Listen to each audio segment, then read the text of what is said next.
پرانے وقتوں کی بات ہے، کسی گاؤں میں ایک کسان رہتا تھا، اتنا سادہ اور بھولا بھالا کہ بچے بھی اسے بیوقوف بنا لیتے تھے۔ نام تو اس کا کچھ اور تھا، لیکن لوگ بھولے میاں کہتے تھے۔ اس کے پاس تھوڑی سی زمین تھی، ایک گدھا تھا اور ایک بکری۔ زمین سے بس اتنی ہی پیداوار ہوتی تھی کہ کسان اور اس کی بیوی سال بھر روٹی کھا لیتے تھے۔ گدھا کھیت سے اناج اور جنگل سے لکڑیاں لانے کے کام آتا تھا، اور بکری کا دودھ دونوں میاں بیوی پی لیتے تھے۔ بچہ ان کا کوئی نہیں تھا، اولاد کی نعمت سے محروم تھے، لیکن اس حال میں بھی وہ بہت خوش تھے۔ وہ جیسے تنگی سے گزر بسر ہو رہی تھی، اسی پر راضی تھے۔ کبھی کسی نے ان کے منہ سے شکایت کا کوئی لفظ نہ سنا تھا۔ ایک سال کسان کے کھیت میں اناج کم پیدا ہوا۔ اس نے سوچا کہ بکری کو بیچ ڈالا جائے، اس سے جو پیسے ملیں گے اس سے غلہ خرید لوں گا۔ چنانچہ ایک دن صبح کو اس کی بیوی نے 4 موٹے موٹے پراٹھے پکائے، ان پر سرسوں کا ساگ رکھا اور پوٹلی میں باندھ کر میاں کو دے دیا۔ وہ قصبہ جہاں مہینے میں ایک بار جانوروں کی منڈی لگتی تھی، کسان کے گاؤں سے کافی دور تھا، اور وہاں پہنچنے میں 1 دن لگتا تھا۔ سردیوں کے دن تھے اور چونکہ کسان کو ایک رات قصبے میں گزارنی تھی، اس نے تکیہ اور گدا بھی ساتھ لے لیا۔ اس نے یہ سب سامان گدھے پر لادا، بکری کی رسی گدھے کی دم سے باندھی اور بکری کی دم میں ایک گھنٹی باندھ دی۔ ان دنوں بسیں نہیں تھیں، لوگ پیدل یا گدھے گھوڑوں پر سفر کرتے تھے۔ آبادی بھی اتنی نہیں تھی جتنی آج کل ہے، راستے سنسان اور ویران ہوتے تھے، اور اکثر اکیلے مسافروں کو چور لوٹ لیتے تھے۔ کسان نے بکری کی دم میں گھنٹی اس لیے باندھی کہ اس کی ٹن ٹن سے معلوم ہوتا رہے کہ وہ اس کے پیچھے پیچھے چلی آ رہی ہے، کوئی چور اسے کھول کر تو نہیں لے گیا۔ جب وہ گاڑی سے نکل کر ایک ویران جگہ پر پہنچا تو وہاں ایک جھاڑی میں 3 چور چھپے بیٹھے تھے۔ انہوں نے کسان کو دیکھا تو وہ ہنس پڑے۔ ان میں سے ایک بولا، بکری میری، دوسرا کہنے لگا، گدھا میرا۔ اب رہ گیا تیسرا چور۔ وہ بولا کہ اب میرے لیے کیا بچا ہے، اس کے پرانے پرانے کپڑے؟ خیر چلو میں یہی لے لوں گا، بالکل نہ ہونے سے کچھ ہونا بہتر ہے۔ کسان جھاڑی کے پاس سے گزر کر آگے بڑھا تو ایک چور چپکے سے باہر نکلا۔ اس نے بکری کی گھنٹی گدھے کی دم میں باندھی اور بکری کھول کر لے گیا۔ گدھا دم ہلاتا چل رہا تھا اور گھنٹی ٹن ٹن بج رہی تھی۔ کسان کو اطمینان تھا کہ بکری اس کے پیچھے پیچھے چلی آ رہی ہے۔ کچھ دور جا کر اس نے پیچھے مڑ کر دیکھا تو اس کا دل دھک سے رہ گیا۔ بکری غائب تھی اور اس کی گھنٹی گدھے کی دم میں باندھی ہوئی تھی۔ اس نے چیخنا چلانا شروع کر دیا، ارے لوگو دوڑو، میں تباہ ہو گیا، برباد ہو گیا۔ اسی وقت ایک آدمی بھاگتا ہوا اس کے پاس پہنچا۔ یہ دوسرا چور تھا۔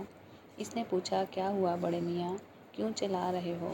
ہائے میری بکری، ہائے میری بکری، کوئی چور اسے چرا کر لے گیا ہے۔ کسان نے سر پر ہاتھ مار کر کہا۔ چور بولا، اچھا تو وہ تمہاری بکری تھی؟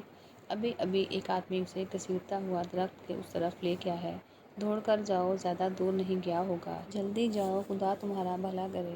میاں، کسان نے کہا، تم ذرا میرے گدھے کا خیال رکھنا، میں ابھی اسی چور سے اپنی بکری لے کر آتا ہوں۔ یہ کہہ کر کسان نے درخت کی طرف دوڑ لگا دی جو وہاں سے آدھے میل کے فاصلے پر تھا، لیکن جب وہ بیچارہ ہامتا کامتا درختوں کے پاس پہنچا تو وہاں کوئی بھی نہیں تھا، بلکہ دور دور تک آدمی نظر نہیں آتا تھا۔ وہ روتا پیٹتا واپس آیا تو اس بیچارے پر دوسری بجلی گری۔ اس کا گدھا بھی غائب تھا۔ اب تو اس کی حالت دیکھنے کے قابل تھی، کبھی زور زور سے چیختا چلاتا اور کبھی سر کے بال نوچنے لگتا۔ اس کی بکری جا چکی تھی، گدھا جا چکا تھا، اور گدھے کے ساتھ ایک تکیہ، ایک گدا اور 4 پراٹھے بھی چور لے گیا تھا۔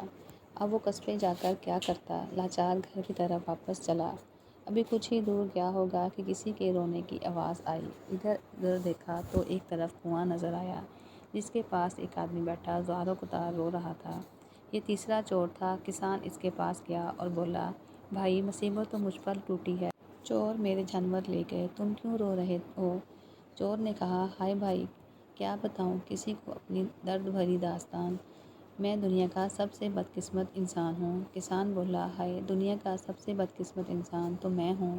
چور نے کہا، بڑے میاں، میرا حال سننے کے لیے فولاد کا کلیجہ چاہیے۔ کسان بولا، کچھ بتاؤ تو صحیح میاں، شاید میں تمہاری کچھ مدد کر سکوں، ویسے تو میں خود مدد کا محتاج ہوں۔ چور نے کہا، میں قصبے کی منڈی میں گھوڑا بیچ کر گھر جا رہا تھا، روپیوں کی تھیلی میرے ہاتھ میں تھی، یہاں پہنچا تو یہ کنواں نظر آیا، پیاس لگی تھی، پانی نکالنے کے لیے جھکا تو تھیلی کنویں میں گر گئی، ہائے میں مر گیا، ہائے میں لٹ گیا۔ کسان بولا، تو میاں تم روپیوں کی تھیلی کنویں میں سے نکال کیوں نہیں لیتے؟ چور بولا، مجھے پانی سے ڈر لگتا ہے، میں کنویں کے اندر نہیں جا سکتا، ہائے اب کیا کروں؟ تھیلی میں پورے 250 روپے ہیں۔ اگر کوئی اللہ کا بندہ تھیلی نکال کر مجھے دے دے تو 50 روپے اسے انعام دوں گا۔ 50 روپے؟ کسان نے سوچا، اتنے پیسوں سے تو میں ایک گدھا اور ایک بکری خرید سکتا ہوں، اور ہاں، ایک تکیہ اور گدھے کے علاوہ غلہ بھی لے سکتا ہوں۔ اس زمانے میں 50 روپے بھی بہت بڑی رقم تھی۔ اس نے چور سے پوچھا، کیا تم سچ کہہ رہے ہو؟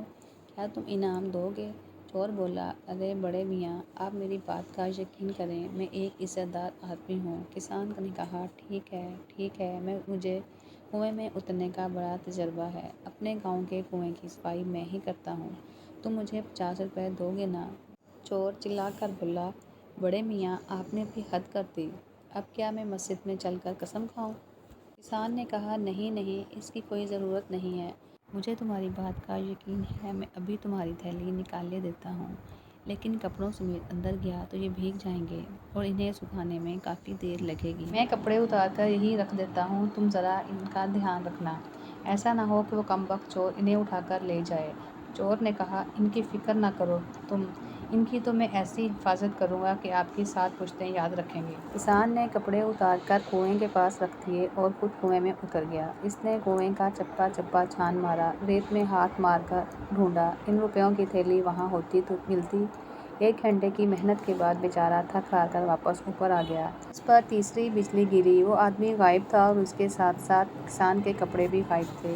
خوش قسمتی کہ کچھ دیر بعد اسی کے گاؤں کا ایک آدمی گزرا، اس نے بڑے میاں کو اپنی چادر دی اور کسان چادر پہن کر گاؤں واپس آیا۔ گاؤں والوں نے بڑے میاں کی داستان سنی تو ہنستے ہنستے لوٹ پوٹ ہو گئے۔ انہوں نے کہا، تم دنیا کے سب سے بدقسمت انسان تو شاید نہ ہو، البتہ سب سے بے وقوف انسان ضرور ہو۔